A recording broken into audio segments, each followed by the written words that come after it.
Good evening, everyone. I'd like to call this meeting to order at 6:01 p.m. of the Civilian Oversight Commission. Welcome, everyone. Our first item is public open time. This is an opportunity for members of the public to speak on items that are not on today's agenda. Speaker will have 2 minutes. Thank you.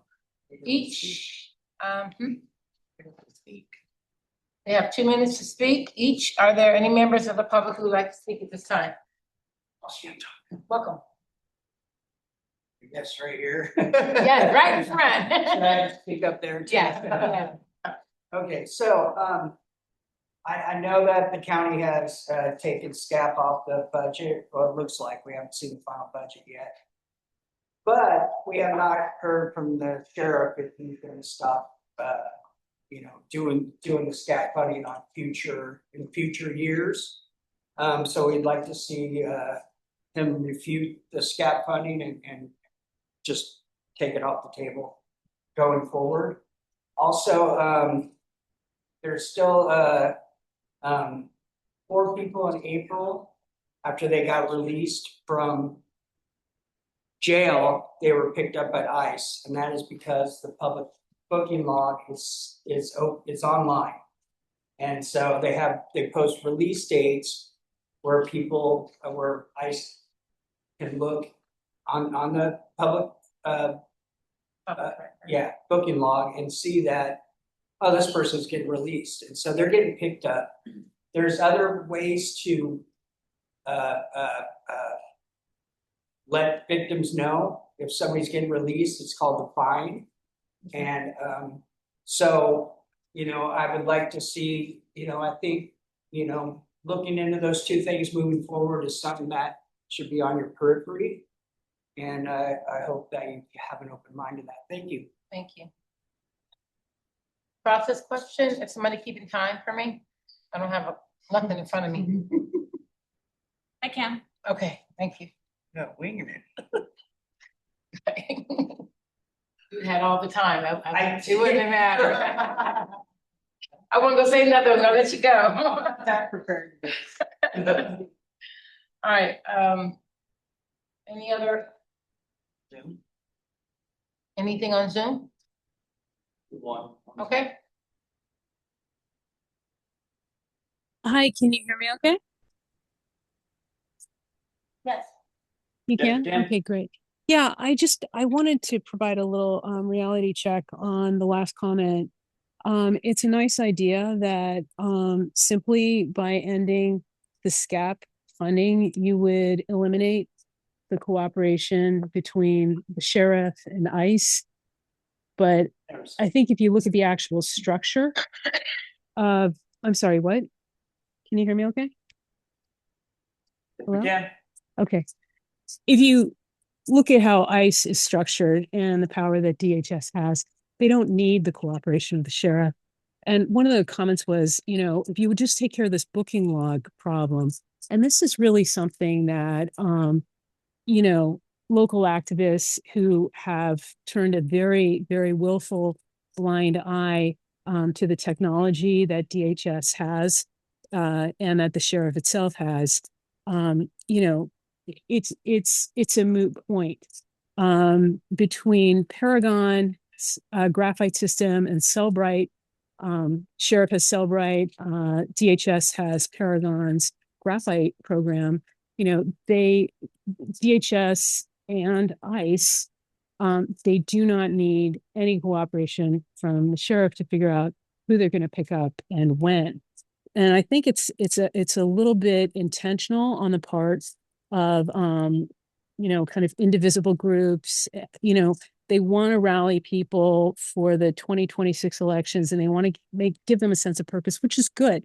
But unfortunately they're being really dishonest in picking these things as well. This is the thing that will be the fix, and it's very similar to what we've seen, and something that Alec Karakatsanis has consistently criticized, which is that liberals and the Democratic Party, they like to come up with these neat quote solutions of quote reform that don't actually go anywhere, and worse, that distract people from addressing the real problem. So, you're going to get a lot of people kind of seduced. So much. We appreciate you. Thank you for your feedback. Eva. Any other? No other. Good? Okay. No names, I'll do. I want to thank you all who shared comments. Seeing no additional speakers, I'd like to close public open time. Item number 3, consideration of the draft meeting agenda minutes. Our next item is the draft minutes. There's no staff report, but staff is available if there's any questions from commissioners on this item. Any questions about the? Okay.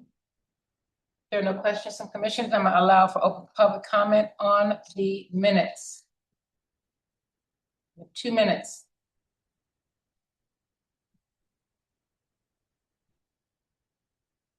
Okay, thank you. Public comment is now closed, and we move on to, sorry? No, I'll do. He's letting me know.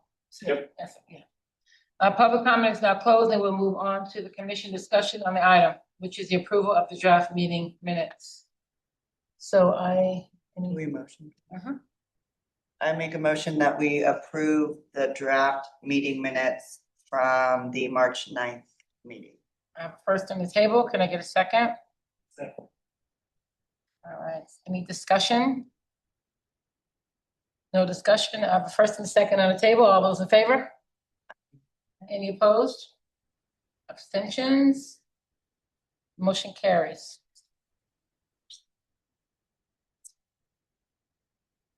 All right, announcements, ad hoc committee sub-reports.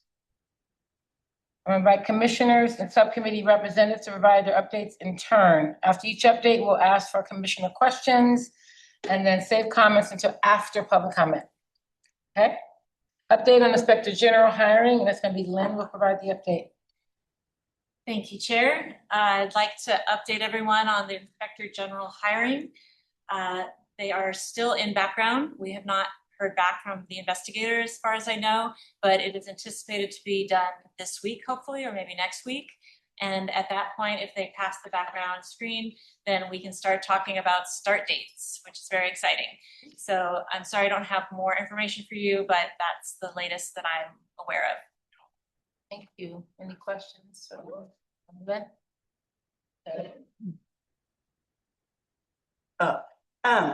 Do we have an idea, like, if all goes well with the background, do we know if their start date is gonna be soon after that or some extended amount of time? Yeah, that's still to be determined, and we're looking into that to try to have them start as soon as possible. Okay. That's the preferred date.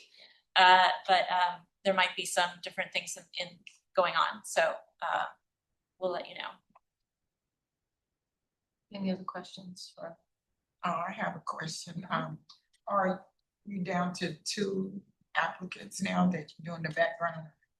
There's one preferred candidate Okay. that's going through the background check right now. Okay. Right. All questions? All right, gonna move on to community outreach and engagement. Questions after? Alicia, is that you, community outreach and engagement? I'm gonna do this then. Okay. Sure. So, at our last meeting, which was March 12th, we, added a couple things that got mentioned here on March 9th. Particularly outreach to people or families, of those formerly or currently incarcerated. And the use of community bulletin boards in West Marin, and then added coffee with a commissioner and other non-structured engagement opportunities to our plan. And we discussed next steps, but until the IG is hired, there's not much we can do. So we're kind of on a hiatus unless we discover we can do something.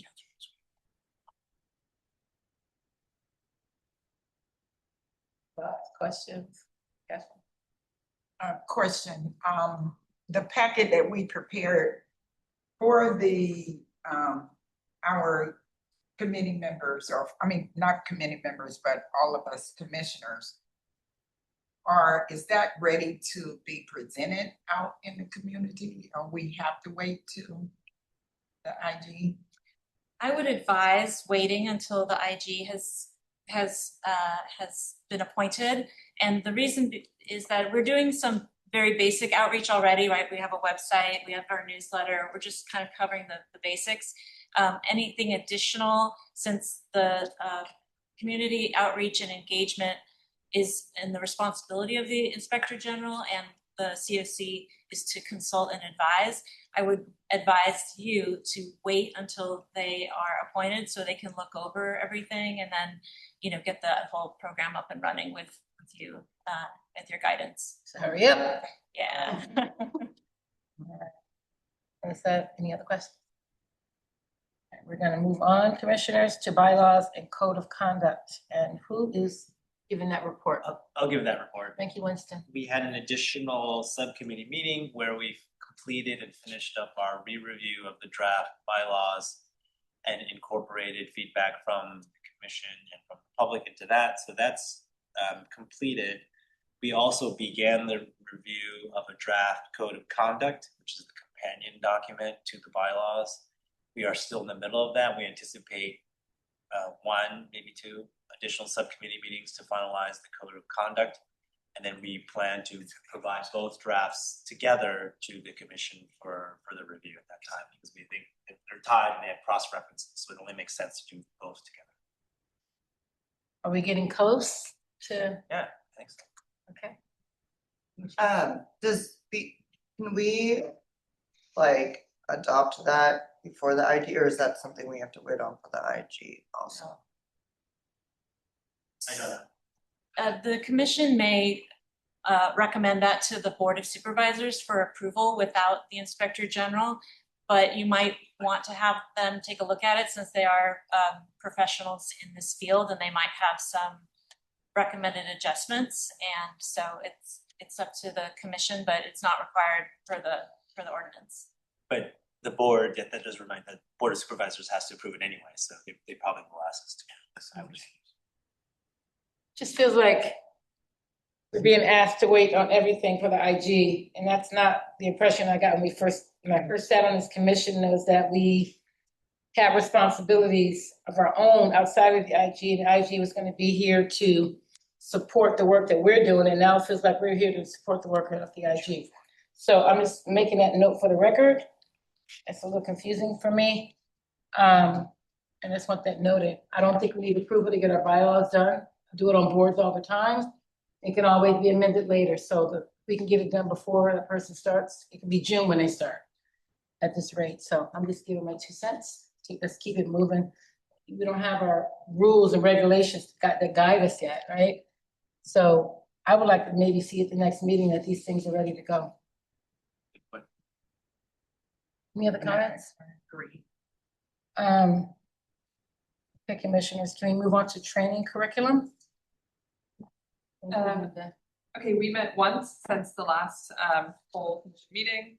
We discussed the draft training plan that the whole commission looked at last meeting and talked about some revisions following the commission's discussion. We discussed next steps. We asked the staff to share the draft with the sheriff's office to ask for feedback on it from them and collaboration from them.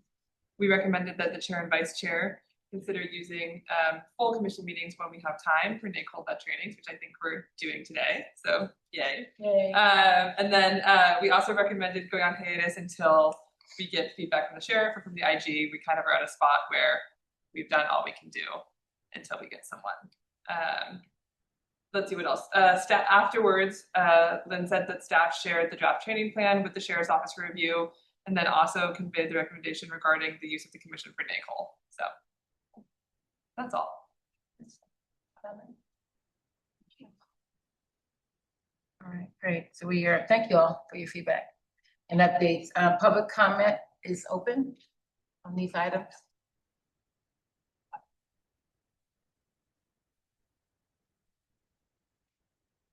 Yeah, I guess well, first of all, I want to say I agree with you, Commissioner Vermeer, about, I don't think you have to wait to get the bylaws and code of conduct done. And second of all, I want to, this would probably fall under training curriculum. There's a organization called Campaign Zero, and they redefine public safety with law enforcement. And they currently have something they're working on. It's called 8 Can't Wait. It's 8 policies, 8 different policies when it comes to the use of force that would lessen like injuries and death. There are some cities that have been adopting some of them. I think in California, there's up to 6. Some cities have 6 of those, 6 out of the 8 policy changes.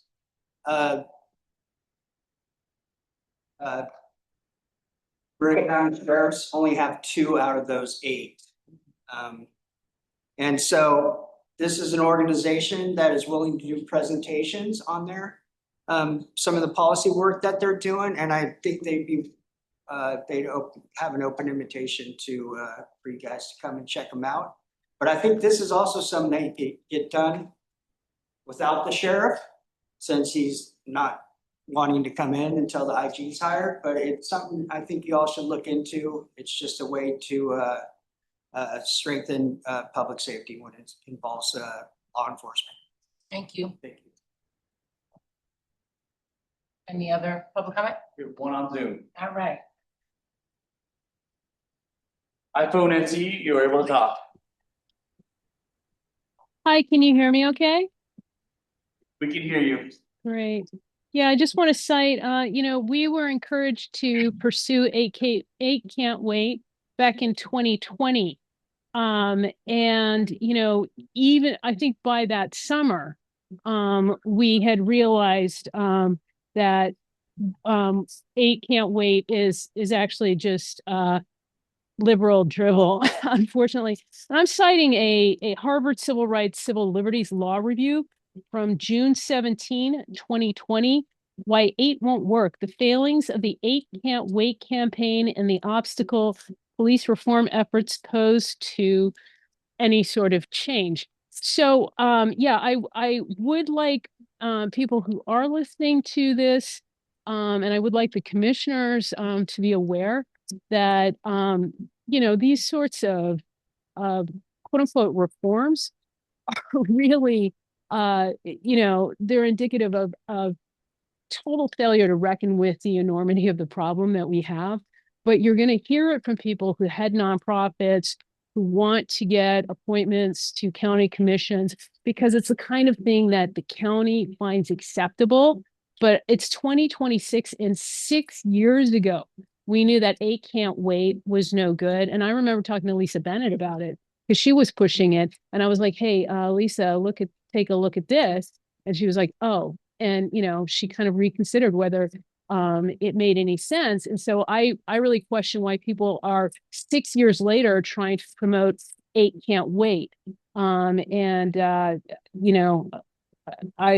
invite people to explain why they haven't read a 6-year-old Harvard civil rights law review that everybody should have seen by this time, and what they're trying to actually accomplish. Thank you, Ava. Thank you. Your feedback. Thank you. Thank you. All right, there's no more public comment. It's closed, and we'll move on to any other discussion from the commission on the items. No? No? All right, we're going to move on to item number 5. Our next item for discussion of the approach or timing for the potential commission to review is the use of flock safety automated license plate readers. I'll ask the staff to give an overview of this item. Right, thank you, Chair Fromer. I don't have a slide deck for this item, but I'd like to just walk briefly through the key points before handing it over to public open time and then discussion. So I'll very briefly go over just what this item is, why it's coming forward now, and considerations for timing and approach. So this item is to discuss the timing and approach for a potential future review of the Flock Safety Automated License Plate Reader System, or ALPR, consistent with the Commission's adopted work plan. It's intended to support initial commission level discussion, and there's no formal action on the agenda tonight. So why this is coming forward is that members of the commission have identified the flock safety ALPR system as an area of interest for potential future review. This follows community correspondence received last month raising concerns about the Sheriff's Office use of this technology, which the commission acknowledged and identified as a potential future topic. At the same time, the commission has been working to engage the Sheriff's Office on oversight-related topics, and the sheriff has indicated a preference to participate following the appointment of the Inspector General. So the third piece that I wanted to talk about was role and consideration for next steps. So under the ordinance, as you know, the commission is responsible with the support of the Inspector General to develop a system to monitor, support, make recommendations regarding the Sheriff's Office policies and practices. And the work plan also identifies subcommittees as the primary mechanism for these reviewing specific policy topics. And as you recall, your commission stood up a subcommittee called the Monitoring and Compliance Subcommittee and assigned them the task of looking at the SCAP program. So the question for the commission tonight is how you'd like to approach this, specifically the timing, including how this might relate to the Inspector General's appointment, and your approach, whether you'd like to structure the work in subcommittee or through a different route. And so with that, that's my high-level summary, and this item is to support your discussion on timing, approach, and potential next steps. I'm happy to take questions. Sarah? I don't know, maybe it's more of a comment. Yeah, Wait for discussion. someone. Any other quick questions for Lynn? If not, we're gonna move to public comment. Question. Sure. Where are all of the block cameras in Marin County? I don't have that information. I'm sorry. That's a question for the Are sheriff. there a lot? I don't have the information on that. I'm sorry. We'll go to after the public comment, we'll talk a little bit more. I do have one question, which is, can you remind us of what the community communication was about this system? Was there a specific incident alleged or a specific complaint, or just a general assertion that you might be interested in learning more about that system? Yeah, It came to me a couple of times and at the last meeting I was at. But 5 other counties have gotten rid of this because they've been cooperating. There's a perception they've been cooperating with feds. And information isn't shared with the federal government. And so they, Hayward and a few other counties decided to scrap it. I don't know necessarily, but information shouldn't be shared. They say they weren't gonna do it and they found that they were. Something was going on. So we wanted to learn more about it. We have the system here, and if other counties are dropping it, do we keep it? Is it hurting our community? And so just wanted more information about it. Yes, sir. Can we get like more information on where exactly they are, and if it's like, I would assume that there are some in Marin City, which, I mean, if they're only in areas that are, I'm gonna go to public comment and then we can go to Yeah. discussion Okay. afterwards, because it's getting looked into discussion. So let's go to public comment and then we'll go into discussion afterwards, commissioners. Yeah, some of the block cameras are definitely in places that are over policed and targeted. I know Marin City and also Bedford Road, where there's a RV camp for the unhoused. And some of those dropped, like cities say, or law enforcement say they have lockout features or that block some of the search queries. But some of those search queries are scary. Like they could track, they have them built in to where you could track somebody who's pregnant and wants to get care in another state. They can get followed and they can get tracked. And some of those search queries are super scary. And if you don't have it on lockout, which I think Mountain View had a problem with, then those are some big issues. And it's really scary stuff what they have them built in for. I don't think, like, I guess you have to go through this with, they're saying with the IG, but there's no reason why you can't start a subcommittee do the research and have some data collected prior to the IG being hired. That way, you have you can hit the ground running when that time comes. Thank you. Thank you. There's no public comment on Zoom? Okay, thank you. I'm sorry, she just asked her, she just raised her hand, so I have one. Go ahead. Sorry. Please. Yeah, I just pulled up a map right now. There's 9 flock cameras in Sausalito, 8 in Marin City. If you zoom in, there's like 7 downtown San Rafael, 7 in Terra Linda. There's a number of flock cameras. And I believe the main concern from what I've read in newspaper articles and stuff is that even if law enforcement puts the highest level of restrictions on like what information gets shared with other agencies, there have been data leak problems with the flock system itself.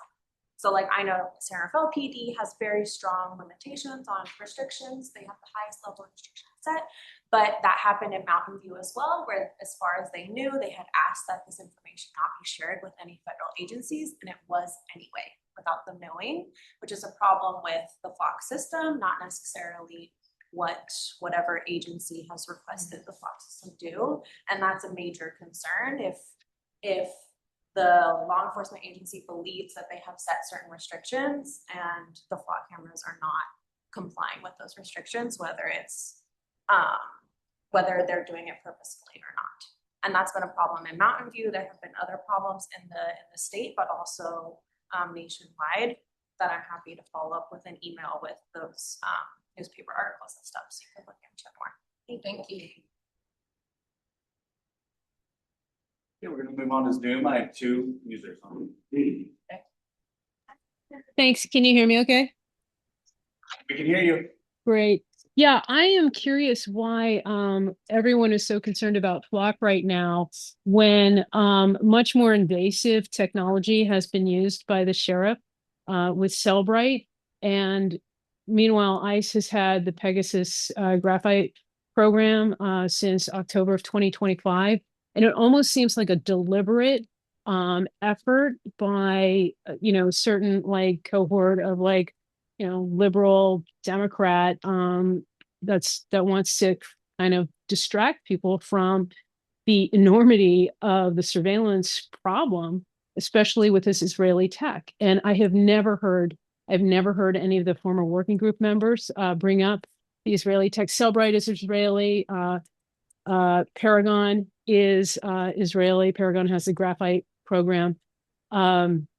So I really question why that is not an acceptable topic of discussion for them, or why they shy from it so much, because this is probably the technology that was used to target Matthew Preddy and Renee Good.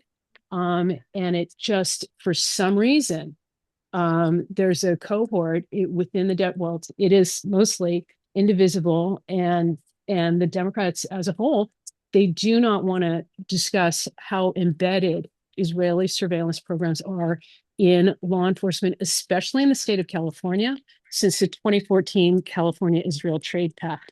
And that is really a criminally underreported trade pact, but it has had ruinous impacts on our water tech, our universities, and our law enforcement surveillance. And we're also having law enforcement trained by the IDF, Thank and that. you. Thank you, Ava. iPad, you can go ahead and unmute if you'd like.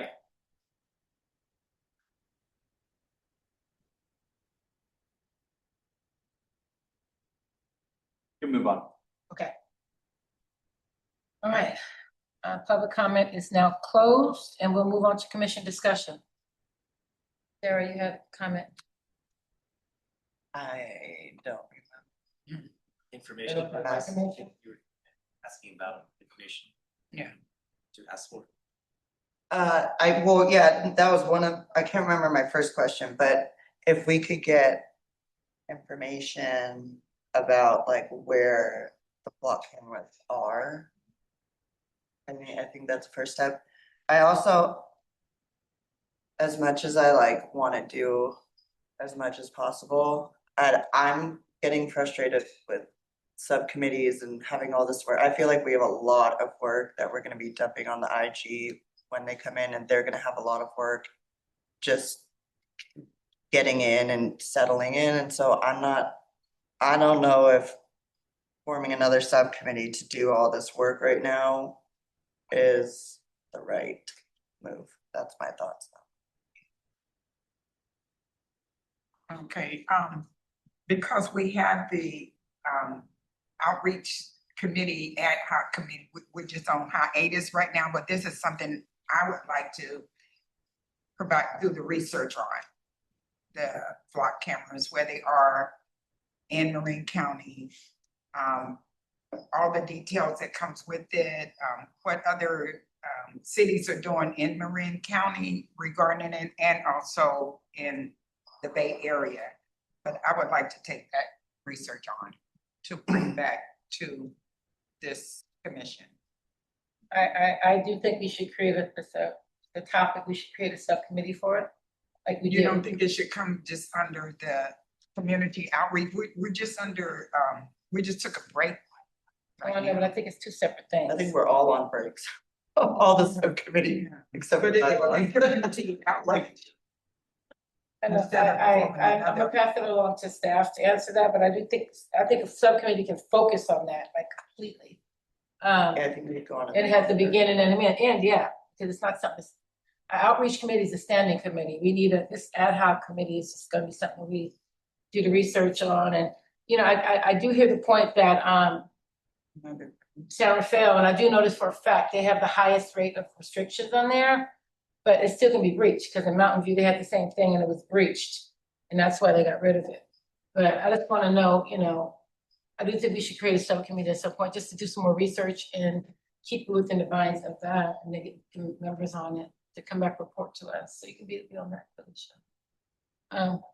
I think we should just remember that our purview is only the sheriff's office. So all of the cameras in Marin County are not something we can look at, right? Right. So just as a reminder for that, like if Sausalito has 9 cameras, how many of those are Sausalito PD? That's not, we can't tell them what to do. I mean, we can't even tell the sheriff what to do, but we cannot even look at those, like that's not under our jurisdiction, right? So I think that my guess is that the number that actually belong to the sheriff is fairly minimal. I could be wrong. Like you can personally have a block camera at your house if you want to. Like there's a lot, you can enroll your own personal home cameras in the block network. Like there's a lot that can happen outside of, that's my general understanding, not having like fully researched it, but that's new information. Yes, right? that's my general understanding. I could be wrong. That is my general understanding.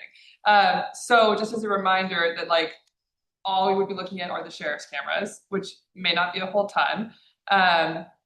And I also agree, I think that I'm getting frustrated that we keep spinning up things to do things and then can't do anything with them. I'm frustrated that we spun up the SCAP subcommittee and then have to just sit on it until an IG comes. And maybe if an IG starts before the next meeting, it would be helpful to have a subcommittee. But I feel frustrated that we meet and do things. But that being said, I do think that before we figure out we need research. We need to figure out if we care, if we don't care, and I don't think we're there. So I mean, if somebody, I don't know if there's somebody from the county or city, San Rafael, or whoever, the sheriff's department that can come and talk, not the sheriff, because he obviously doesn't want to come. But maybe somebody from his office can talk about, just in general, what the flock system is, what it's being used for, just educate us. That's what I would ask for before we start a subcommittee. Would that be in the form of a full commission meeting, like a report on just like information about it? An informational report? Yeah. Well, staff could do research and present it, similar to what staff presented for the SCAP program. We had a staff presentation, we had a commissioner presentation, and then pause that commission. So, you know, Linda, Commissioner Cisak Sandoval, you've seen kind of the level of a staff review. It's based just on information that we can find publicly. And so if that would be an okay thing, we could prepare one for potentially the next meeting. If you'd like to have that on the agenda, like an update on what it is, answering the questions And about. I kind of talked about, I think that's the next step. That's only my recommendation as a next step. You guys can do whatever. Yeah, I like the idea of having it at a full, like having a staff report out for a full commission meeting. I just, like with the subcommittees, we do all this research I hear you. and then we pause, and then it's like, when it gets brought up again, are we gonna have to like review all of the research all over again? So I think that we should, like, as far as, in terms of, forming a subcommittee on it, I think we should hold off to the IGs here, that way we're not doing double work. I mean, but commissioners, we can do research on our own, we're, Yeah, you We wanna do some research. I would. Yeah. but I don't wanna waste my With time on staff. research. I'd rather have staff do it, come present it, ask somebody to come present what it is, because good, bad, or ugly, we're using it the sheriff is using it. And I know we don't have control over what Marin County does, but is that right? We don't have control of what aren't we the No. Marin? Yeah, we're just for the sheriffs, but Uh-huh. I think having staff, I have a feeling it will come. It'll be what happened when we asked Sheriff Scardina to come and speak and do information. And he's like, no, we're gonna wait to the IG. This is something that we can just do research on and present it. The staff is Right. available to research Yeah. and report, just if you wanna just, inform. It sounds like that's what you're Yes, interested in for the next, I would like that. for the What are next your thoughts? I agenda. mean, I think Felicia has a desire to do some research. There's no problem with her doing it. Yeah. Nobody's saying she can't. I'm just, that's So, great. I mean, but If you wanna have staff too, I mean, she might have some other stuff Yeah. she finds, I don't know. So having both, Yeah. I don't think that's a bad idea. I I think just it'll don't be a wanna very. rely on staff. Say again, I please. just don't wanna rely on staff. As a commissioner, I would like to do some research and don't mind working with the staff, but I just don't wanna rely on the staff. Understood.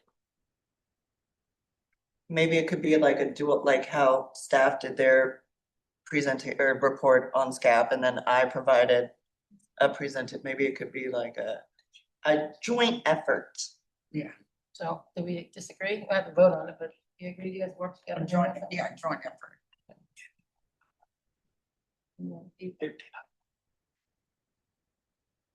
Do we have to vote on that? I know this is a discussion item only, Okay. so just the discussion is, But how do we move forward? Yes. I can repeat back the understanding that I have. So, Chair, tonight, I understand that you've discussed this topic, and what you would like is for staff to conduct some research. At the same time, Commissioner Gaston will also conduct some research and then present that research at the next upcoming Civilian Oversight Commission. It could be two separate presentations, it could be joint. Felicia and I can talk about how to present that. And at our agenda setting meeting, the chair and the vice chair, we can go into further detail on that when we meet next week. Okay. I do want to thank Linda for reminding us that we're the purview of the sheriff. So everything that's happening around the county should not be in any research, but just really what we're doing that they oversee. Does that make sense? Okay. Any further discussion before we close it up, commissioners? Let's get our training on. Yes, all right. Item is closed. We're gonna move on to review training overview, NACO. Right, so I'm pleased to announce that Tina Barr will be joining us tonight via Zoom. And Todd, has Tina joined the meeting? Yes, hi Tina, can you Hi, hear it? Tina. Hi, can you all? Hey, everybody, it's good to see you all. All right, let me get my screen. Welcome, shared. Let's see, actually. So Tina, I'm just going to introduce you very quickly. So Dr. Tina Barr, which I just found out by reading your top cover slide, she is the Director of Training and Education with NACOL, which is the National Association of Civilian Oversight of Law Enforcement. And Dr. Barr has been working with several of our subcommittees to help us create the deliverables that we have created, the training curriculum, our outreach and engagement plan, and also her colleague, Chiami McElhinney on the bylaws. So Tina will be talking tonight about the overview of civilian oversight of law enforcement. I can see her slides are up. I can see her face on the screen. Sorry, it's so small, guys. It's small. Can't do anything about But unless there's any further introductory comments, I'll turn it over to Tina to kick us off on our training. Perfect. Thank you, Lynn, and good evening or afternoon, everybody. I'm in Virginia, so I'm a little confused on the time, but you all are small to me as well now that I've got my slides up. But it is good to see you all. Some of you all I've had the pleasure of working with on a couple of the subcommittees. The rest of you, it is nice to meet you. And congratulations, first of all, to everyone here as being on the inaugural commission. This is a lot of work that you all have to get done in order to lay the groundwork for this commission to live on long after you all have rolled off. So congratulations, and also thank you for the work that you're doing in civilian oversight in general, in Marin County in particular, and then also for being here tonight. And I appreciate the opportunity to share this information with you all that I'm about to go over tonight. I am going to keep it at an hour, a little less than an hour now, because I am very respectful of everyone's time. And so tonight is the first of a couple of foundational trainings that I'll be doing with you. And I call them foundational trainings because even though I know you all have been doing the work, working on subcommittees, getting to know civilian oversight of law enforcement very well in Marin County. And I'm also aware that some of you were involved with, before the commission was actually established, all of the legwork that went into getting to this point that you all are able to sit here today. You have an ordinance that guides the work. And so I'm aware of all that. But I'm going to take a step back tonight, ask you to take a step back, get out of the weeds of all the work that you've been doing, which sounds like it's a good time because you all said, I heard you say that you all think the committees have taken a break, the subcommittees now, after doing a great deal of work. So I'm going to go kind of expand out and do more of a bird's eye view of civilian oversight of law enforcement. Which I'll get to you specifically for the agenda for tonight. But thank you, Lynn, for the introduction. I am the Director of Training and Education, and so that means pretty much on a day-to-day basis, I work with communities all over the country, training, working on various forms of technical assistance with them as it relates to civilian oversight of law enforcement. Also, I'm responsible for anything training related or event related, like the annual conference, our webinars, regional meetings, those sorts of things. I have my hands in those events, primarily working on the content with all of our wonderful people who provide our training and do the work for us when it comes to training events. And so just, let's see, is there anything else I want you to know? You will know some of the information tonight. Some of it may be new to you. Some of it will not apply to you, but pretty much this is an overview of civilian oversight of law enforcement broadly.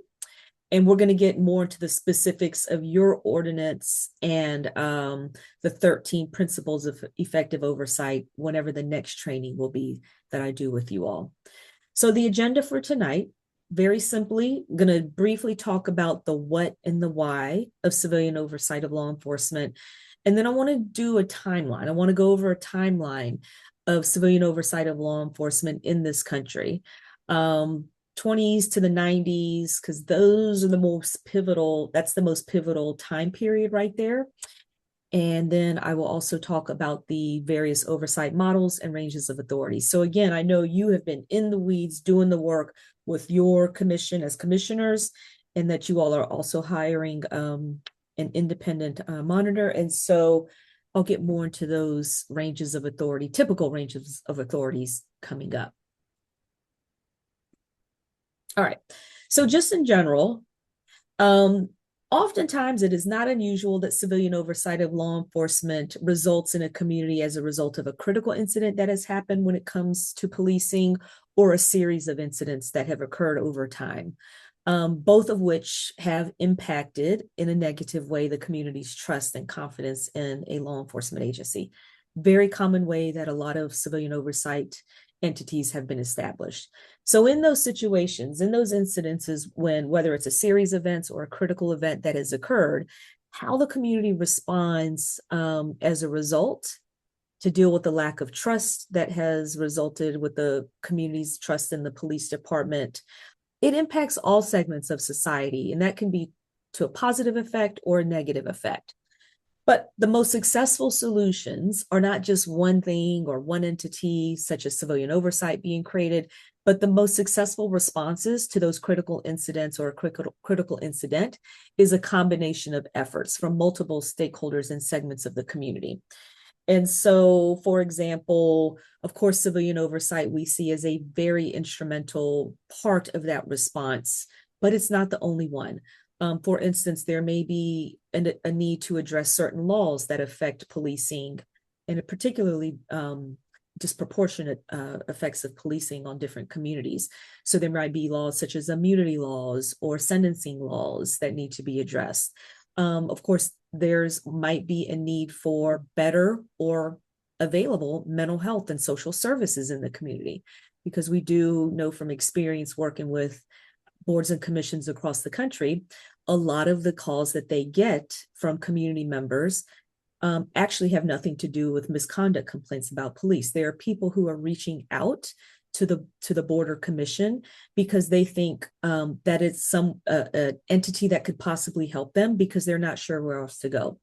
So in essence, there's a whole ecosystem that should exist to respond to critical incidents, policing, the need for policing reform in the community. And so oversight is a critical component of that. It is not sufficient alone to respond to all of the needs and concerns of the community. But those of you who I've sat on the subcommittees with may have heard me already say this. The mere fact that now this commission exists in Marin County, as well as, the larger oversight mechanism with staff being hired, some people are going to have the misperception and misunderstanding that you all are going to be able to fix all of their concerns when it comes to policing in the community. That is not the reality. So civilian oversight of law enforcement has a very specific lane, a very specific role, and you can collaborate. Ideally, there is collaboration with other stakeholders and community providers for all of the concerns and issues that the community members have. But keep in mind that civilian oversight is one piece or one part of the whole ecosystem that is needed to respond to concerns when it comes to policing issues, reform issues, and broader concerns as well. So the what? Always like to make sure that we're all on the same page. So yes, I understand you've been doing the work of civilian oversight in Marin County for some time now. I like simple definitions that are pretty straightforward. And so here are three that I like to show during this presentation. Straightforward definitions of what civilian oversight of law enforcement is. I am not going to read through each one of these, but I will point out in the green font some of the commonalities among the three. And so you can see in the first definition, individuals outside the sworn chain of command, of course, who do work to attempt to hold police department and whether they're sworn officers or police department employees who are not sworn, hold them accountable. So in that second definition, you see again, similar to individuals outside the sworn chain of command, you see independent and external, which are key. And then individuals outside of the respective agency, which mirrors the language very similar in the first definition. And then the third definition, civilians' involvement, that will go to, again, the external, meaning external from the overseeing law enforcement agency. And then you also see repeated accountable. So of course, accountability is really important. It is a primary concept when it comes to the world of civilian oversight and law enforcement. It is the efforts to hold individuals within a police department accountable for any misconduct committed individually or even holistically as an agency or department. And then, of course, the external or the civilian involvement. That is what makes civilian oversight of law enforcement independent. And it is in large part a factor that goes towards the legitimacy of the oversight body.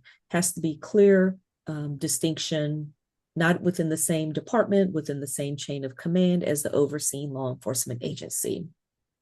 So I also think it's important for me to point out what civilian oversight of law enforcement is not, because in the almost 3 years that I've been doing this work with Nicole, I've heard this over and over, whether I'm sitting in on a review board meeting, such as the one your commission meeting that you just had public comment and other items on the agenda, or whether I get feedback from boards and commissions as they do tabling events.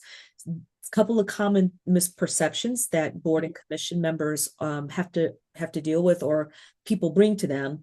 There's an understanding or misunderstanding that civilian oversight is anti-police.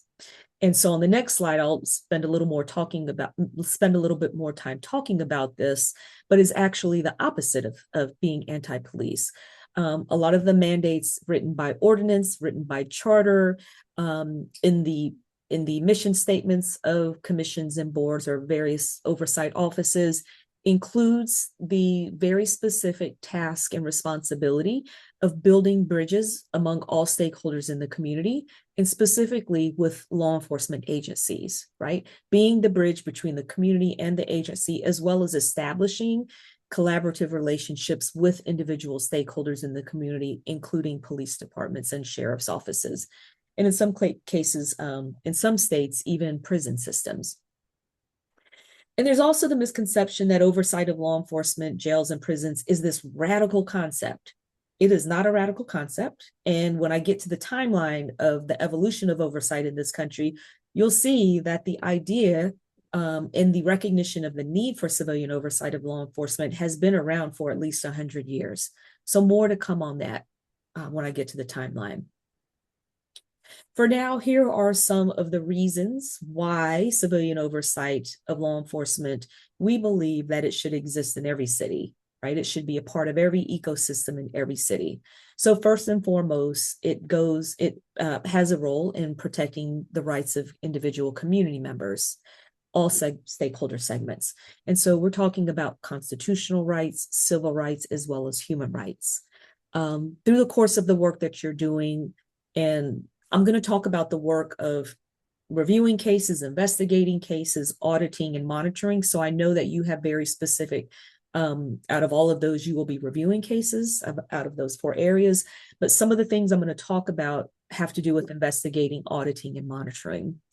But just the course of the work that anybody involved with civilian oversight of law enforcement does, you can identify rights violations through your review of cases. For those who investigate cases, of course, that happens, and as well as for those auditing and monitoring law enforcement agencies.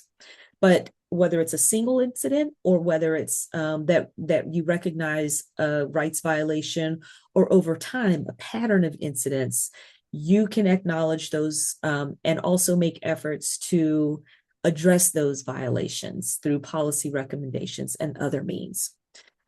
Civilian oversight of law enforcement also ensures greater accountability when it comes to policing and police misconduct specifically. So there is a term in research called the Hawthorne effect.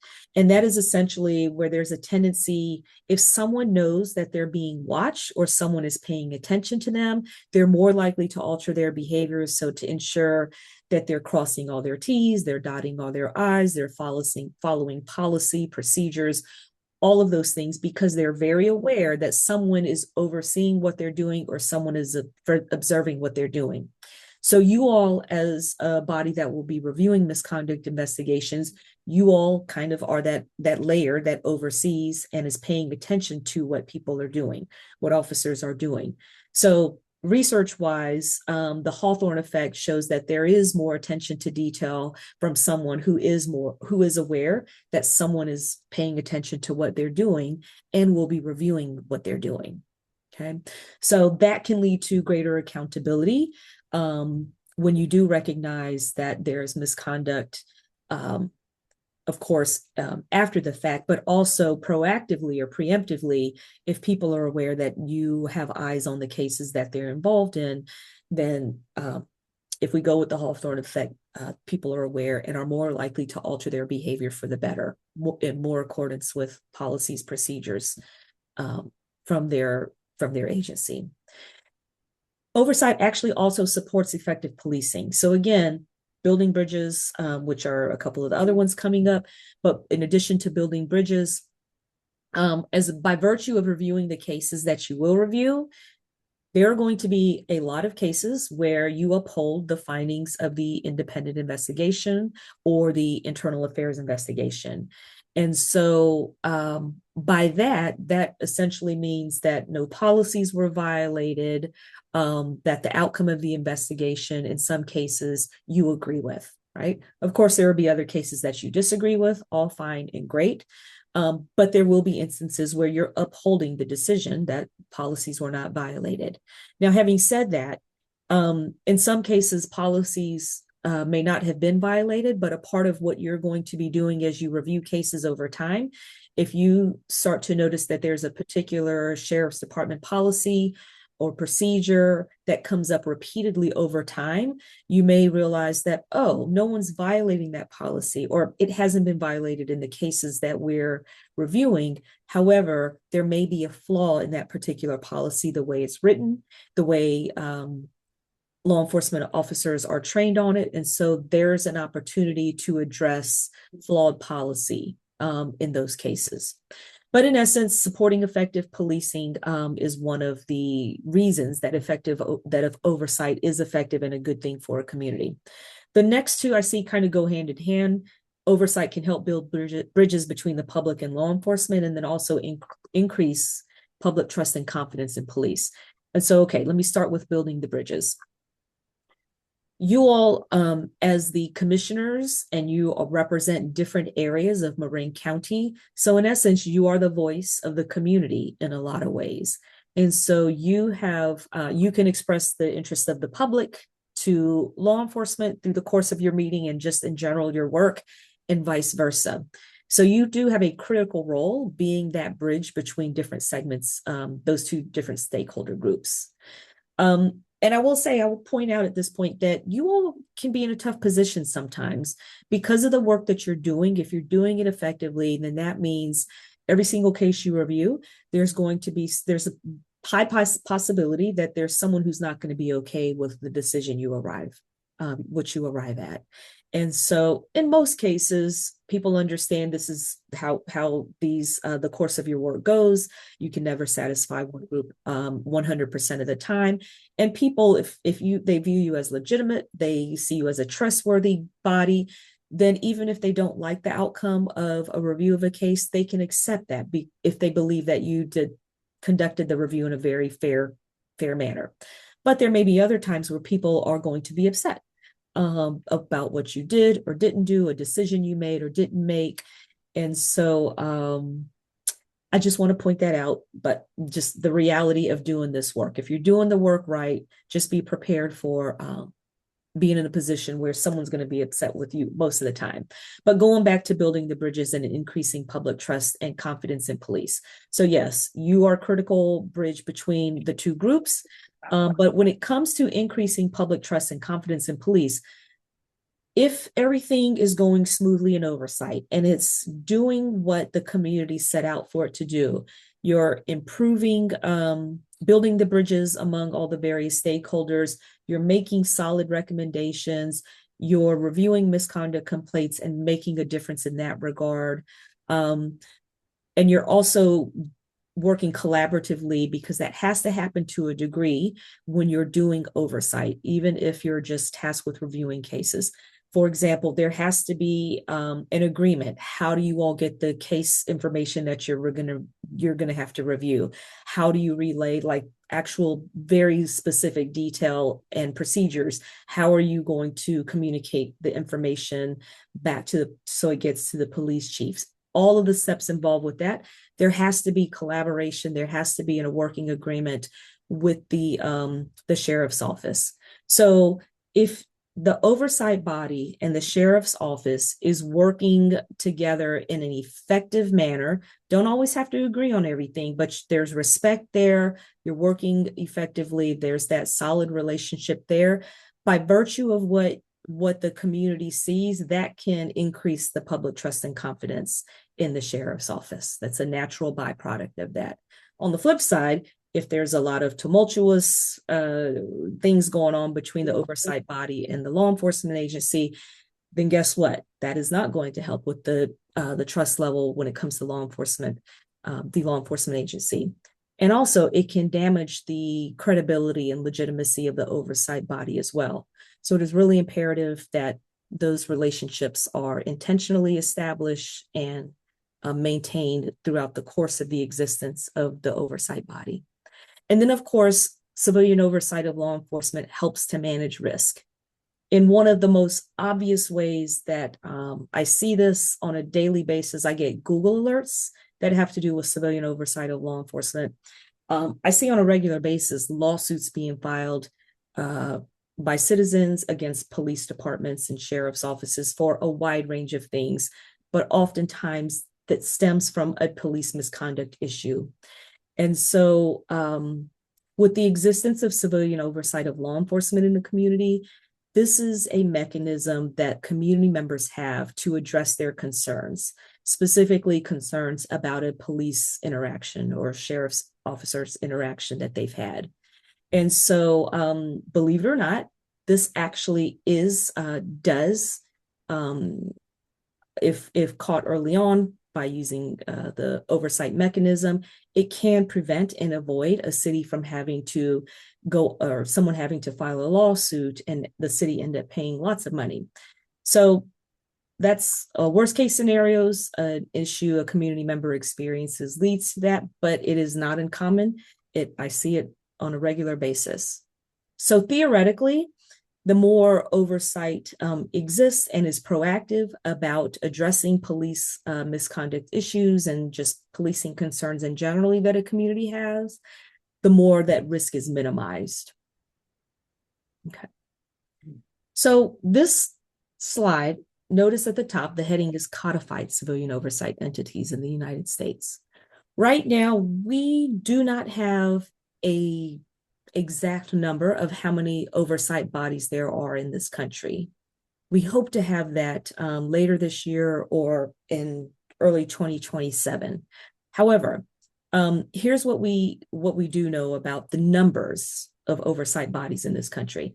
I point out codified first.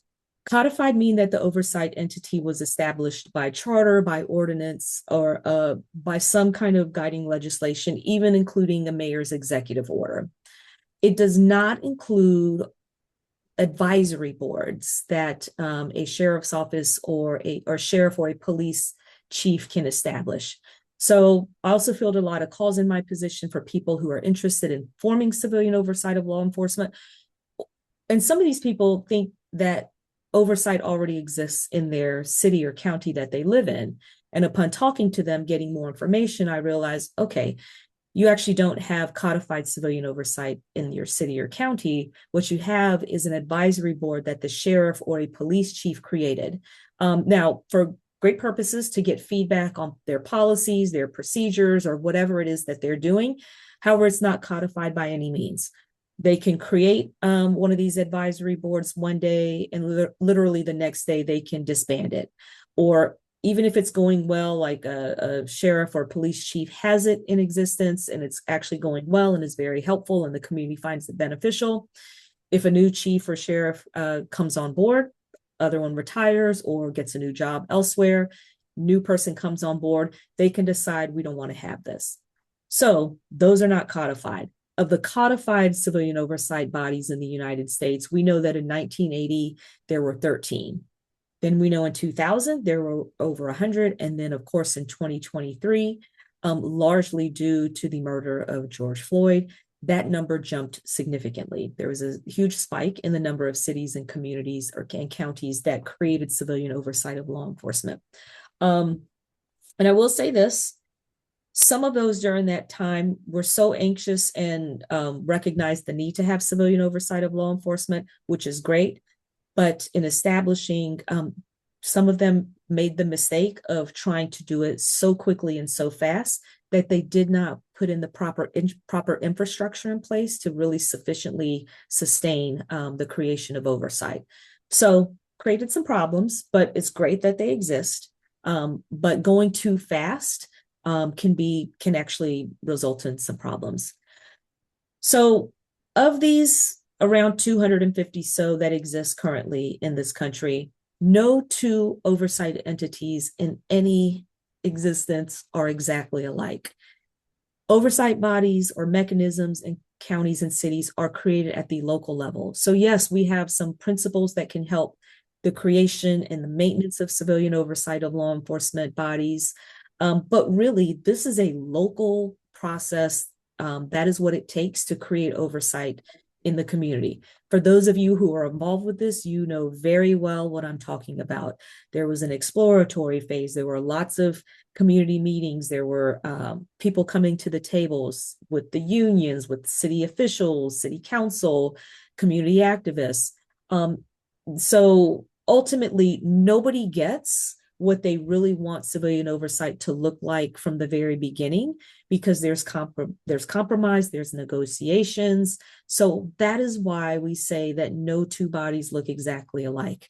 Even if we took 30 commissions, laid out their ordinances side by side, no two are going to be exactly alike. There are going to be some commonalities, because fortunately, a lot of the commissions and boards and offices that exist, they did rely on the principles for effective oversight when they were crafting their legislation and crafting their bylaws and operating procedures.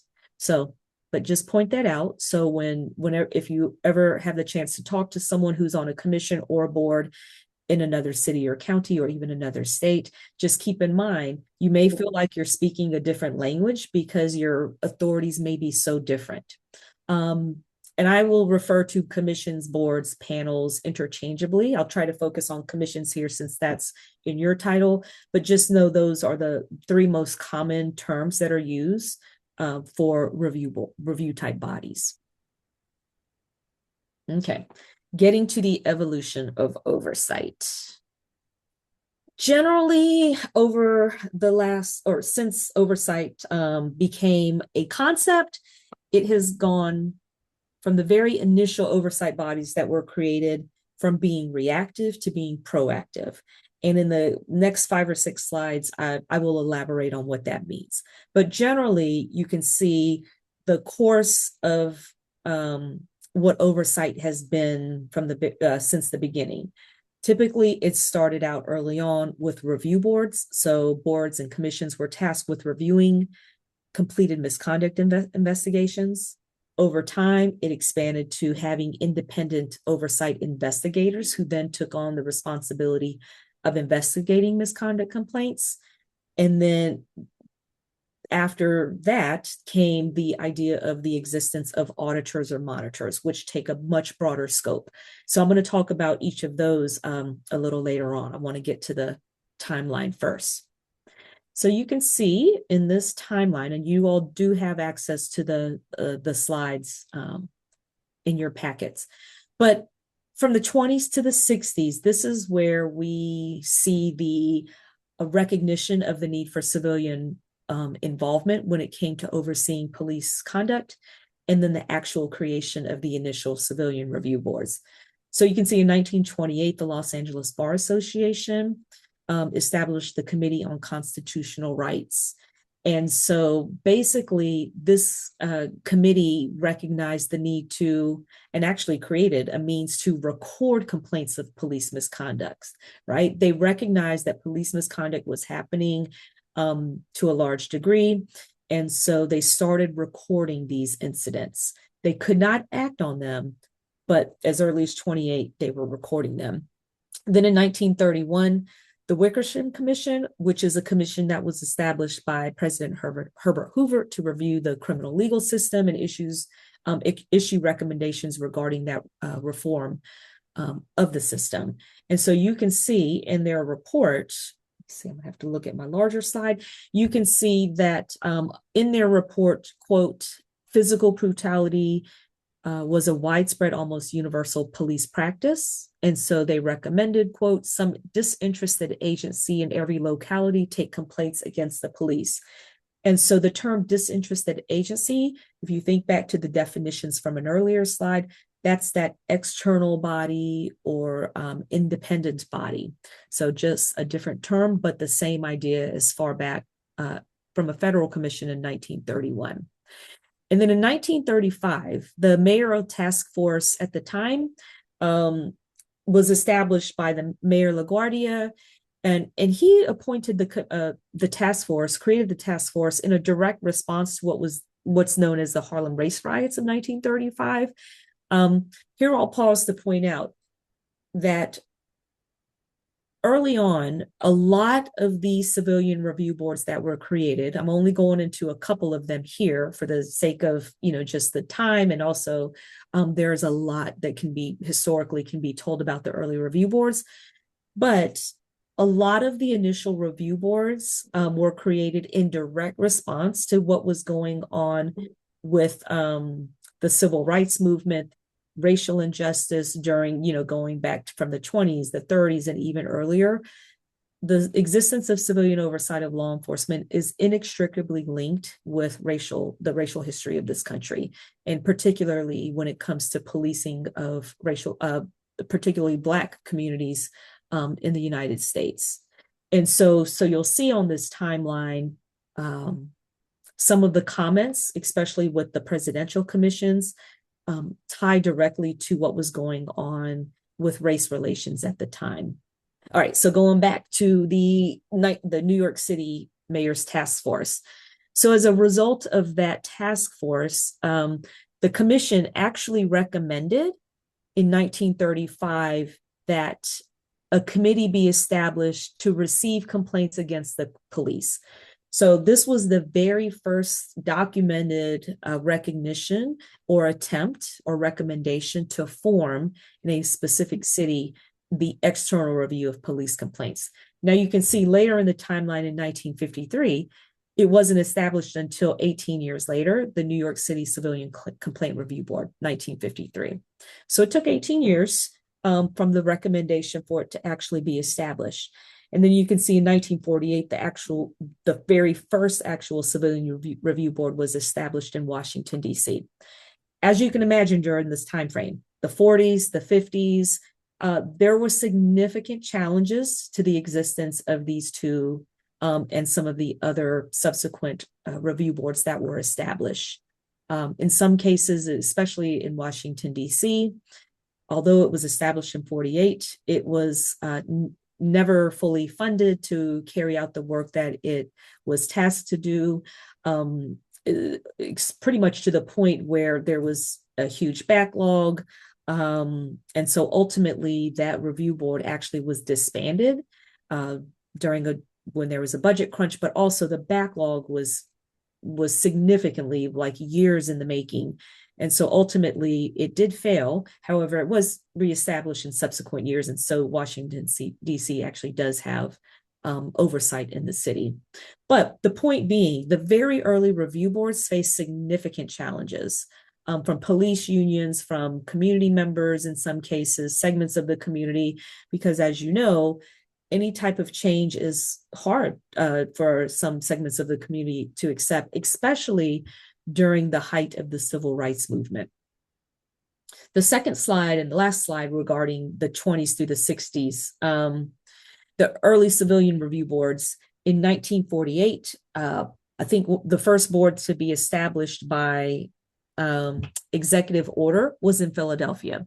Again, facing a lot of challenges. And so the police union, I think, challenged this. The Fraternal Order of Police challenged the existence, the mayor's establishing this by executive order. And so that was a successful challenge. The courts pretty much ruled that the executive order violated the city charter. And so that review board was disbanded in 1967. And so, of course, later on, it was reestablished, but again, to point out the significant challenges that these early review boards faced. In 1967, the Kerner Commission, which of course established by President Lyndon Johnson to investigate the racial strife during the time, you can see that a part of their recommendations, or they highlighted first the, quote, abrasive relationship between the police and minority communities.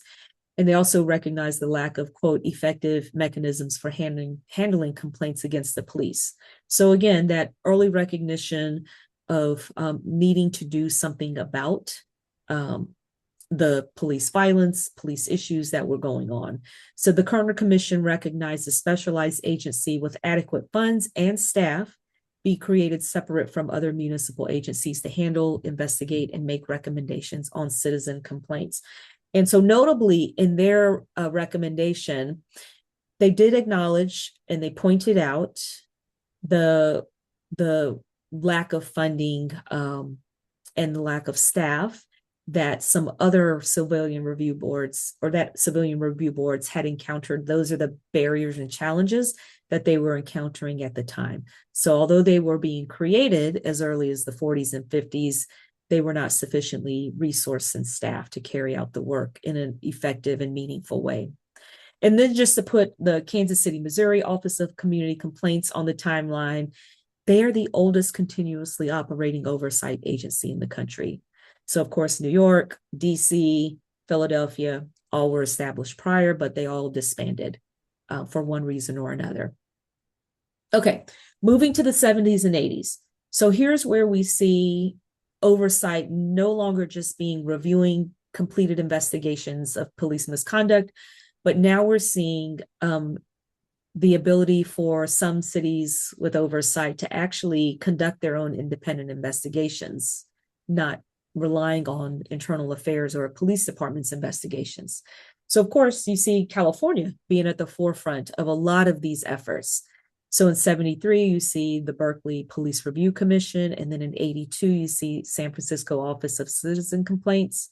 But they were among the first to establish independent investigators for their oversight mechanisms. And then also another U.S. commission or commission at the federal level in 81, the Commission on Civil Rights noted that the level of success among civilian oversight entities varied greatly due to a lack of proper authority, resources, and investigative staff. So you see a pattern here, right? Lack of resources, lack of authority, lack of, appropriate staff to carry out the work that needs to be done. And so while we do have some well-funded offices and oversight mechanisms in some cities and counties, there are quite a few that experience some of the same issues that have been pointed out by the three commissions we've looked at on this timeline. And those I see that particularly with mid-size or even smaller communities where there's just not the budget and resources that larger cities have when it comes to oversight. Okay. And then in the 90s, the oversight authorities expand to actually having auditing and monitoring powers. Okay. And I'm going to go over typical auditing and monitoring authorities in the next section of this training. But you can see Seattle in 1991, they were among the first to establish their an independent auditor monitor. They called it the Independent Civilian Auditor. In 93, San Jose, California, established their independent police auditor. And then there are some others soon afterwards, but these are among the first to actually have those positions. And so auditors and monitors, common titles, some of them are independent auditors, independent monitors, inspectors generals, again, such similar to boards, commissions, panels being termed different things, same things with this position. They can have different titles, but essentially they can do this very similar type of work. 1995, NACOL was established, and it's been in existence ever since. It's only recently, I'd say, within the last 5 years, that NACOL has actually had paid full-time staff. So I like to point that out because of the longevity of this very committed group of people that you all are a part of now, committed organization. For, over 25 years, they operated all on a volunteer basis, and they were able to have annual conferences every year and just grow and grow over the years. So just, credit to everyone who has been involved in civilian oversight and people such as yourselves who are continuing the legacy that has been established early on. All right. So just generally, when we talk about civilian oversight of law enforcement being more proactive in recent years, hopefully that bottom line, the timeline elaborated on going from review models to investigative models and to auditing and monitoring models. And so, although it's great to have, the auditing and monitoring responsibilities, we still need to be reactive as well as proactive. So on the reactive side, just in general, when there is someone does file police misconduct complaint, or there is some incident that happens that results in the need for an independent investigation, that results in the need for a commission or review board to actually review the completed investigations, that is still an essential part of oversight. We absolutely need that. And then on the proactive side, it's being more proactive. That's where auditors and monitors come in, their typical authorities that they have. Not necessarily waiting for an incident to happen, but doing some monitoring and auditing activities on a regular and ongoing basis so that they can identify potential problem areas before they actually become problems. Okay, so I am going to briefly talk about the generally 3 oversight models or approaches to oversight. And then I'm going to talk about the reality, which is the hybrid approach.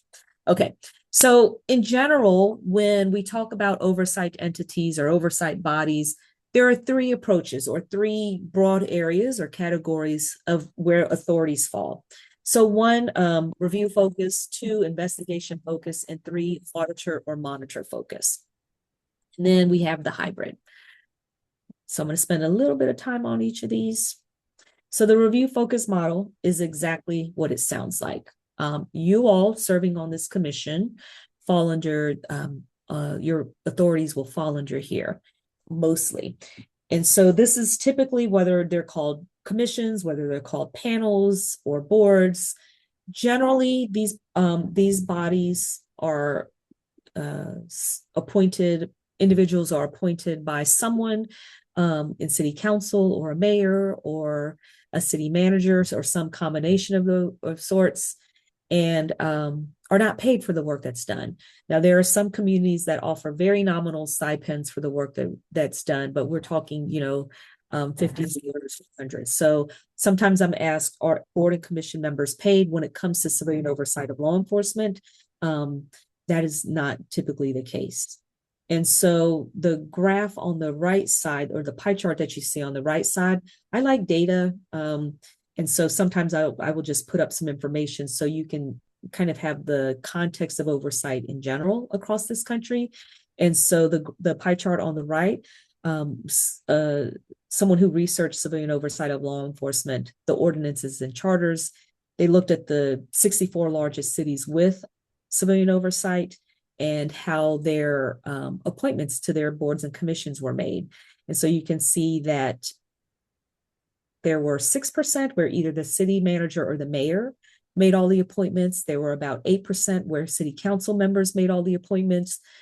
The most common was the combination, which is 50%. And so that means that that was a combination of city council members as well as a mayor and or city manager. The other is pretty much, it could be anybody on the council, mayor, city manager, but they also included someone or people who are not a part of the governmental structure of the jurisdiction. So it could have been someone who was on a nonprofit agency that assisted in making appointments to people. Just putting that out there for information. But volunteer boards and commissions, sometimes it's not uncommon for by ordinance or bylaws for designated seats to be reserved for specific community members or representatives of different community segments of the community. And that's typically communities representation. Communities want to ensure there's representation from historically and presently marginalized or communities that are most impacted by police misconduct and police violence. And so sometimes they are tied to race or ethnic organizations that are representative of specific races and ethnicities. Sometimes they're nonprofit organizations, but the idea is to ensure that there is appropriate representation from all segments of the community.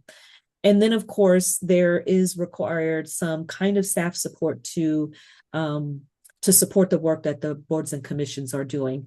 In some cases, there are oversight offices that work alongside the boards and commissions. And so there's paid staff members who can support the work and they're wholly 100% dedicated to the oversight mechanism in the jurisdiction. And in other cases, there may be a board or commission, and that is the extent of oversight in that community. So to have support, though, someone else in city or county government in that particular jurisdiction, their task was providing the support. And so they may have another job that already exists in city or county government, but they're then they have the added responsibility of supporting civilian oversight.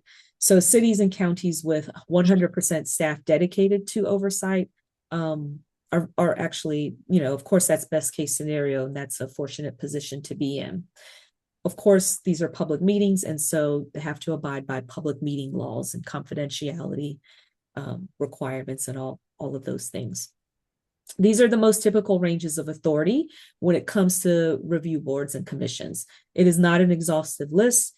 Not every board and commission will have these authorities, but again, these are the most common across the board.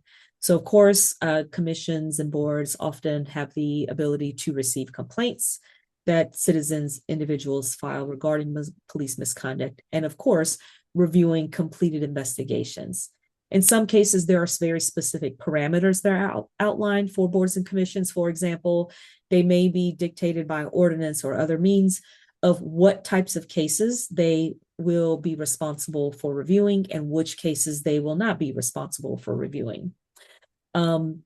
Typical authority is for boards and commissions while reviewing an investigation, they can remand the case back to the investigator for further investigation. If it's determined that the investigation is incomplete, if it was not done in a fair manner, if it's inadequate in some way, they can be remanded back. Some boards and commissions also have the authority to hear appeals from individuals if they're not satisfied with the outcome of the police misconduct complaint investigation. They can hear the appeals, whether it's the person who filed the complaint who has filed the appeal, or it's the involved officer who has filed an appeal. That is not an authority of everyone or every board and commission, but it is for quite a few. And then, of course, a very common authority is for boards and commissions to make recommendations. And the type of recommendations can vary by board and commission. So in some cases, I would say most common, there are recommendations that are made regarding policies, police department policies. To a lesser extent, there are recommendations by board and commissions to make recommendations regarding discipline of officers if misconduct has been found to occur. So those are the most two common areas when it comes to making recommendations, policies and discipline. And a lot of boards and commissions are tasked with holding public forums, whether it's 1 a year, 2 a year, again, often outlined by the guiding legislation or other agreements that may exist. But it's an opportunity to get community input, listen to community concerns, but engage the community. And as you all are representative of the community at large, serving as board commissioners, it is really imperative that you have different means. If it's not a public forum, but there are different means that you have channel of information from the community flowing to you. And then, of course, conducting community outreach is a very common responsibility. And so that can take many forms. And I have been sitting in with the Community Outreach and Engagement Subcommittee, and I don't know, let me tell you, you, I think, have one of the most comprehensive plans I have seen. And so I am not even going to spend a lot of time there, but it's very common authority that boards and commissions have. The next model is the investigative model, and this is exactly what it sounds like as well, where oversight bodies, mechanisms can actually conduct investigations into misconduct complaints. And this requires experienced staff who have experience conducting investigation, very knowledgeable about how to do that. And so this individual oftentimes is the one who works alongside or closely with the board or commission. And I will say, some in larger offices where there's an auditor or an oversight director of the oversight office, the larger offices also have investigative staff, whether it's 1 or 2. I think New York City has the largest investigative staff. I think it's over 100, I believe. It's a lot. That is rare. But For smaller jurisdictions with smaller offices where there may be only 1 or 2 staff dedicated to oversight, it is not uncommon for the independent auditor or monitor to, or sometimes they're also called the director of the oversight office, to be the one tasked with conducting investigations. So they're also doing auditing and monitoring responsibilities, but they're also investigating misconduct complaints. There's a lot of variation in what that looks like, but I'm pointing that out so you have an understanding across the board. There is variation. Number of investigators, if they even exist in an oversight mechanism in a city or county, or who's responsible ultimately for conducting the investigations. The most common ranges of authorities that investigative focus models have, of course, anything and everything when it comes to conducting an administrative investigation. Interviewing witnesses, obtaining documentation, talking to the complainant, the police officers involved, all of everything that's required. They should have all of the authorities so they can sufficiently and effectively conduct their responsibilities in regards to investigations. Similar to boards reviewing cases, and there may be parameters regarding what type of cases investigators can actually investigate.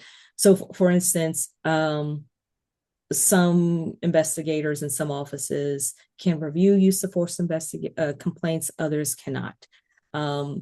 But it is typically, if there are limitations or parameters around it, it is very clearly spelled out in the guiding legislation or some other document.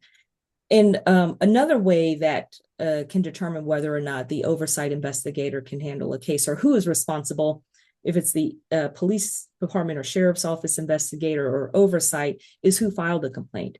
A lot of places accept misconduct complaints from people who actually work within the overseeing law enforcement agency. And so in those cases, of course, it is typically the oversight investigator who will conduct the investigation, as opposed to the internal affairs within the overseeing law enforcement agency. By nature of the work that investigators have to do, they have much greater access to law enforcement records and databases than individuals tasked with reviewing completed investigations. And then, of course, because of the work they do, there is a higher likelihood that these individuals also have subpoena power, whether it's witnesses, people involved with complaint investigations, or documentation, compared to oversight bodies that review cases. And then the auditor/monitor model. This takes a much broader approach to conducting oversight responsibilities and tasks, because it goes beyond just responding to the complaints that were filed. So again, you can see some of the common titles: Inspector General, Police Monitor, Police Auditor, and sometimes even Director of Oversight. But generally, on the left side of the screen, you'll see the responsibilities as they pertain to oversight investigations. Okay, so an auditor or monitor can be involved in many ways. They can actually be conducting the investigation, or if they're not the person conducting the investigation, they can come in, monitor how that investigation is going. So they can monitor single investigations as they're going, or if they've been completed, or they can do ongoing monitor on a regular basis of different cases, or they can actually audit completed investigations for various aspects on a regular basis as well. Again, being proactive about looking for, are there any patterns in what they're seeing? Are there any particular policies that keep coming up, types of police misconduct complaints that we're seeing over and over? Are there particular officers who are involved with complaints? They can monitor a lot of things and audit a lot of aspects of investigations, completed or currently open. They can go beyond investigations too. So on the right side of the screen, you see that their authorities broaden into auditing, monitoring, investigating a wide range of the overseeing law enforcement agencies' policies, practices, and procedures. So it can be beyond just the misconduct complaints and investigation, they can take a look at training requirements, who conducts the training for required officer training, how frequent is the training required.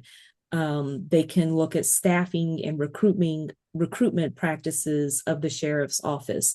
They can take a look at use of force policies and practices. They can take a look at their crime prevention strategies.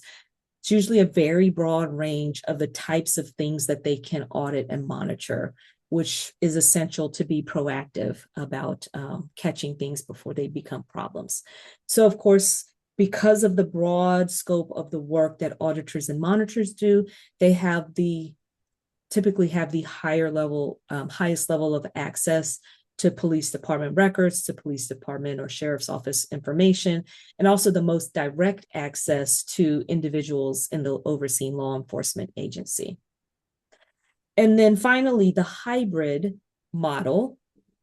This is what we see more realistically, especially as oversight becomes more common in different cities and counties throughout the country.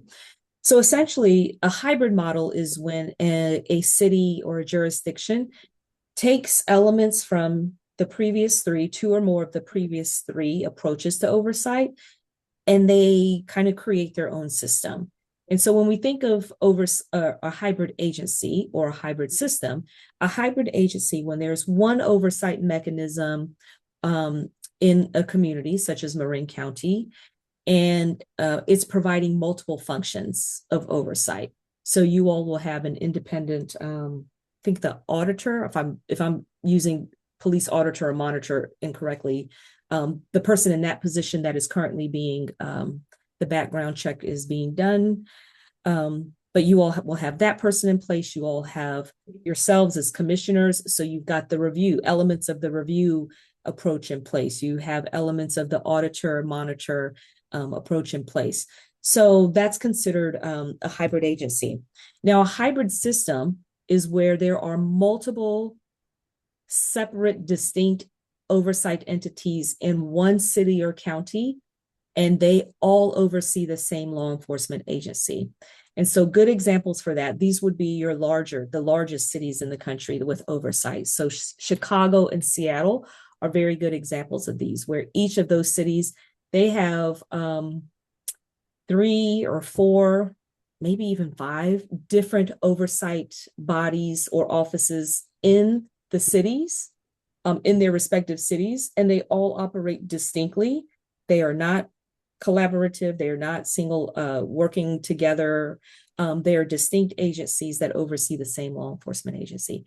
That is rare because it usually requires, it's typically seen in the largest cities in the country. And so I know I'm down to a minute left for the hour. I will end it with this slide, just again, so you can have an idea just on a broad scope. This researcher took a look at the 92 largest cities with civilian oversight as indicated by ordinance or charter, or established by ordinance and charter. And in their ordinances or charters, 86% of them specifically authorize the oversight mechanism to have review authorities. To a lesser extent, 50% had authorized investigative authorities, and then to a slightly lesser extent, about 59%, investigative was 65%. So auditor and monitor authorities, about 59%, had those specific authorities by ordinance or charter. These are the largest 92 cities. The smaller cities and counties, if we included those, the auditing, monitoring, and investigative percentages would drop significantly, because those are the authorities that we see with the larger cities and counties that have the funding and resources to have staff to actually carry out that work. All right. I know that was a lot of information in a short period of time. And so I hope that it, gave you a broader context of oversight across the country and the different variations and authorities that different bodies have. But also, I hope that you got a lot out of just the timeline and the history, because I think that's really important to understand the inception of oversight, even the idea of having independent oversight, it goes back a long time. And that it's tied to race relations in this country is really, really important information to have. So I'm happy to take any questions or comments if anyone has them.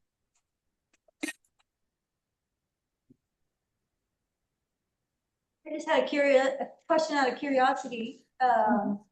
Is there, like, for all the oversight commissions throughout the country, is there a prevalence in one part of the country or in certain parts of the country over others?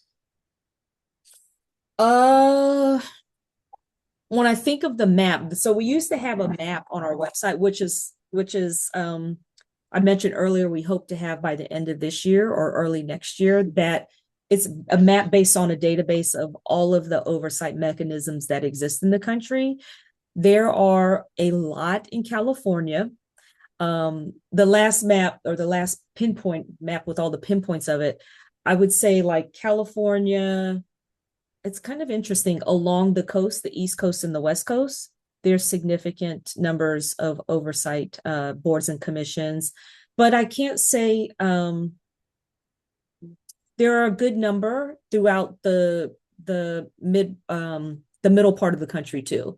But without having the exact numbers now, I know I don't want to give any inaccurate information, but just know oversight mechanisms are pretty standard in the largest cities in the country now. So if you think of a large city, regardless of where it is in the country, New York, Chicago, New Orleans, Los Angeles, Seattle, regardless of where you are, Midwest, Southwest, Dallas, most of the large cities have oversight. And then those being the largest cities with the most resources and funding, they will, I can't think of a single case where there's a large city with oversight where there is not a board or commission, because that is the most critical, one of the most critical aspects of having civilian oversight of law enforcement, because it exists as boards and commissions exist as being representatives and being the voice of the community, which is ultimately where oversight has been the driver for oversight. So hopefully, I think was that Reverend Lynn that asked that? You all are kind of small. Hopefully we can have like good numbers later this year or early next year and better answer that question. Any other comment, commissioners? Well, thank you for your report, and thank you for the compliment of our how much work we've done in a short time. Oh, I am very well aware of work you all done. So hats off to you all, because I know that commissioners as well as staff have spent a great deal of time getting as much into place as possible with the time that you've been seated. So very, very efficient use of your time, I will say. And I can't wait to see everything put into motion. I want to thank you. I think we're gonna, if there's no more questions, close out and go to public comment, but I do appreciate you. We probably could have did this in 30 minutes.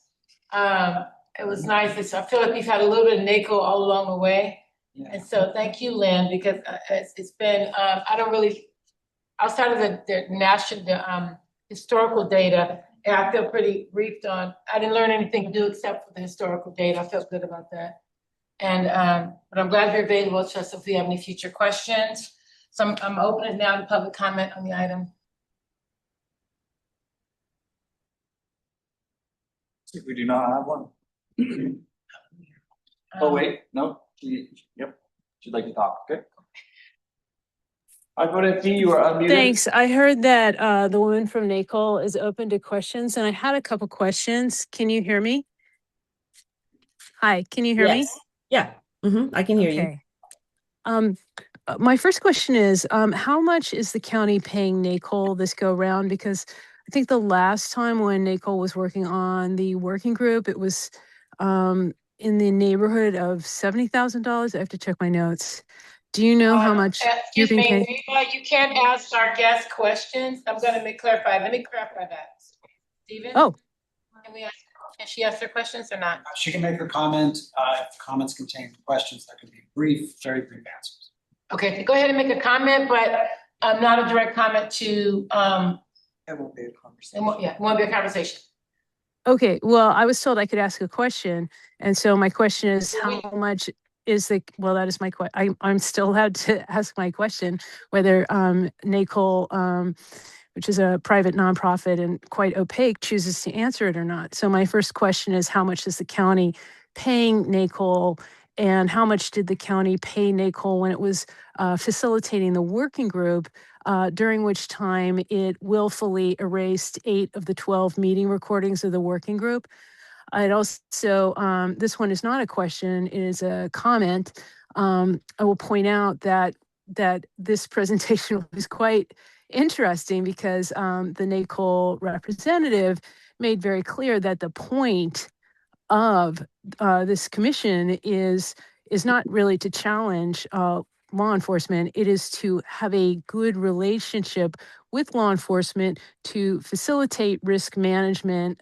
That is, to reduce the possibility that the county will be sued for any of its conduct. And that gets into the point she made that you guys are independent. You're absolutely not independent. No body that was composed by the county is in fact independent. So, I mean, I think you can see in this, and I think she failed to point out that, oh yeah, there's all this I civilian think we're at oversight time, Ava, now. thank you. Well, lease murders, excuse me, I was interrupted. We're done, but we can send you some information. Staff has a comment? Oh, just that I can send that information to Ava. I'd be happy to. I have her contact information. Okay, Thank you. thank you. Any other public comment? Okay. Thank you. Public comment is now closed. We will move on to commission discussion on this item, training. Anyone? Commissioners?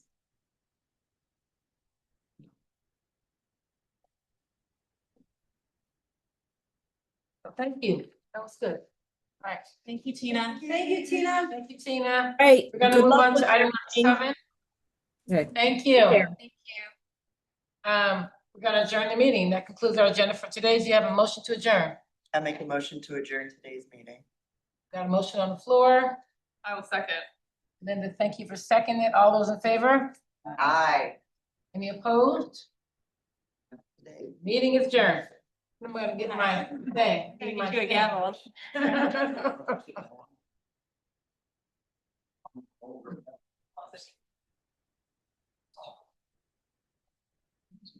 Yeah. Yes. Nice comfy chairs. Winston, see you later. I miss them. Winston. Yeah. Did everyone get a chance to sign the card for Ben?